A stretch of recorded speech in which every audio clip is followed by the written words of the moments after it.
Welcome students. आज के इस वीडियो लेक्चर में हम क्लास 8th की साइंस का chapter number 17 some natural phenomena continue कर रहे हैं।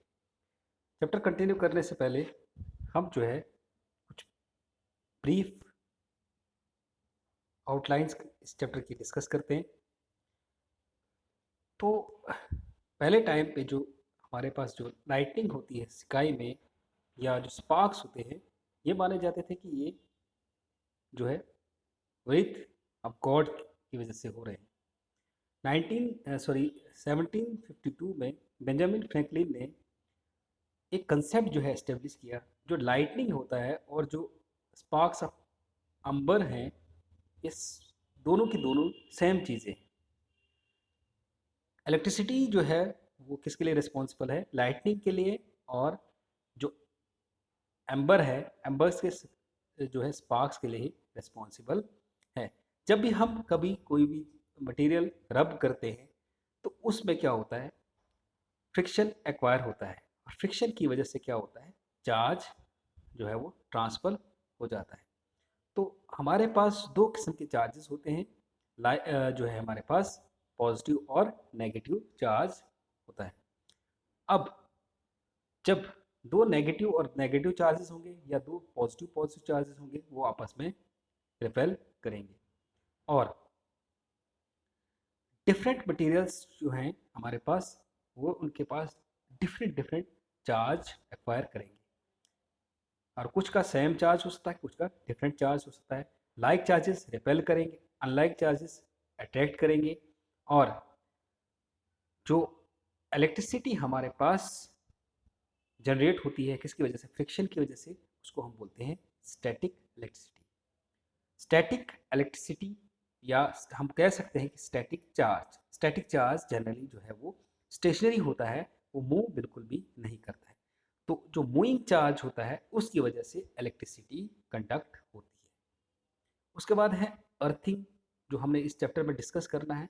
अर्थिंग जो है एक सिंपली प्रोसेस है जब चार्ज को हम ट्रांसफ़र करते हैं। एक चार्ज ऑब्जेक्ट को ट्रांसफ़र करते हैं चार्ज को अर्थ में, तो हम उसको बोलते हैं अर्थिंग। लाइटनिंग जो है वो कुछ भी नहीं है, ये सीधा एक इलेक्ट्रिक डिस्चार्ज है। और इलेक्ट्रिक डिस्चार्ज जो है कब होता है? जब दो क्लोड्स जो है वो एक साथ आ जाएं, या क्लोड्स जो अर्थ के आसपास हो उस वक्त, या क्लोड्स या ह्यूमन बॉडी जब आपस में बहुत क्लोजर हो। तो जो क्लोड्स होते हैं उसमें नेगेटिव चार्ज उनके ऊपर होता है, और जो अर्थ के जब कांटेक्ट में आते हैं तो उस वक्त जो है ह्यूज पॉजिटिव चार्ज जो है वो क्रिएट होता है। उसकी वजह से जो ब्राइट लाइट और साउंड जो है वो क्रिएट होती है। जो हमारे हाउस हैं और बिल्डिंग्स हैं, या क्लोज व्हीकल्स जो अर्थ सरफेस पे है, वो जो है वो इस चार्जिंग जो हम बोल सकते हैं कि थंडरिंग के टाइम पर जो है वो चार्ज एक्वायर कर सकते हैं। तो उस वक्त हमें उससे दूर होना चाहिए। उसके बाद हमारे पास लाइटिंग कंडक्टर्स हैं। लाइटिंग कंडक्टर्स जो है हम ज़्यादातर बिल्डिंग्स के ऊपर जो है टॉप बिल्डिंग्स के ऊपर लगाते हैं, ताकि जब लाइटनिंग हो उस वक्त क्या हो कि वो चार्ज को जो है अपनी तरफ अट्रैक्ट करे और चार्ज को डिस्चार्ज करे अर्थ में। जब भी थंडरस्टॉर्म होता है, साइक्लोन होते हैं, लाइटनिंग जो है वो नेचुरली है होती है और लार्ज स्केल पे होती है, और ये बहुत डिस्ट्रक्टिव होती है ह्यूमन लाइफ और एज वेल एज प्रॉपर्टी के लिए। अर्थक्वेक भी जो है एक नेचुरल फिनोमिना है, ये भी हमने इस लेसन में डिस्कस करना है।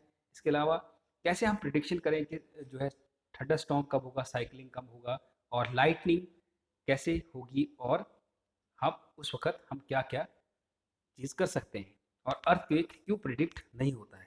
अर्थक्वेक जो है होता क्या है? एक अर्थक्वेक जो है सडन शेकिंग है, ट्रेमलिंग है अर्थ की। और इसके अलावा बहुत सारे ऐसे नेचुरल फिनोमिनाज हैं जो हम डे टू डे लाइफ में देखते हैं, जैसे फ्लड है, लैंडस्लाइड है, सुनामी है, जो अलग अलग रीजन की वजह से होती है। और कुछ ऐसे फिनोमिनाज हैं, तो कुछ तो नेचुरली होते हैं, कुछ जो है आर्टिफिशियल भी होते हैं, जैसे हम बोलते हैं जो मैन काइंड की रीजन्स की वजह से होते हैं। जैसे फ्लड्स जो है वो नेचुरली भी हो सकते हैं, आर्टिफिशियली भी हो सकते हैं। इस तरह लैंड स्लाइडिंग नेचुरली भी हो सकती है, आर्टिफिशियली भी हो सकती है। तो सुनामी ज़्यादातर जो है वो नेचुरली होती है, और ये ज़्यादातर जो है जब अर्थक्वेक जो है इनसाइड द सी आते हैं उस वक्त जो है वो सुनामी होता है। और सिस्मोग्राफ एक ऐसा इंस्ट्रूमेंट होता है जो सिस्मिक वेव्स, या हम बोल सकते हैं जो अर्थक्वेक की इंटेंसिटी को जो है वो नापते हैं। तो अर्थक्वेक की जो इंटेंसिटी जो मेजर की जाती है उसके लिए एक इंस्ट्रूमेंट होता है जिसको बोलते हैं रिचर्ड स्केल। तो उसके बाद जो है हमारे पास ऐसे बहुत सारे जो है हम इक्विपमेंट्स बनाते हैं, बहुत सारे जो है इंस्ट्रूमेंट्स बनाते हैं, बहुत सारे जो है हमारे पास टेक्नोलॉजी है।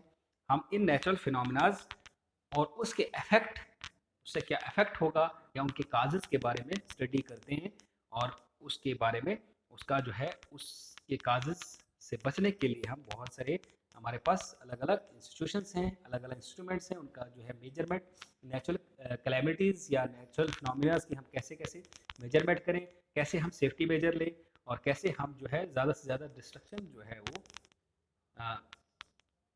डिस्ट्रक्शन को मिनिमाइज कर पाए हैं, ताकि जो है लॉस ऑफ प्रॉपर्टी और प्रॉपर्टी वेल्थ और जो ह्यूमन लाइफ है बहुत कम हो। तो इस चैप्टर को हम नेक्स्ट वीडियो में फर्दर कंटिन्यू करेंगे और प्रॉपर जो है चैप्टर वाइज टॉपिक वाइज हम पढ़ेंगे। तो ये आज जो है हमने सिर्फ इस चैप्टर में ओवरव्यू पढ़ा था, आउटलाइन इसका, ब्रीफली आउटलाइन इसमें हमने क्या क्या पढ़ना है।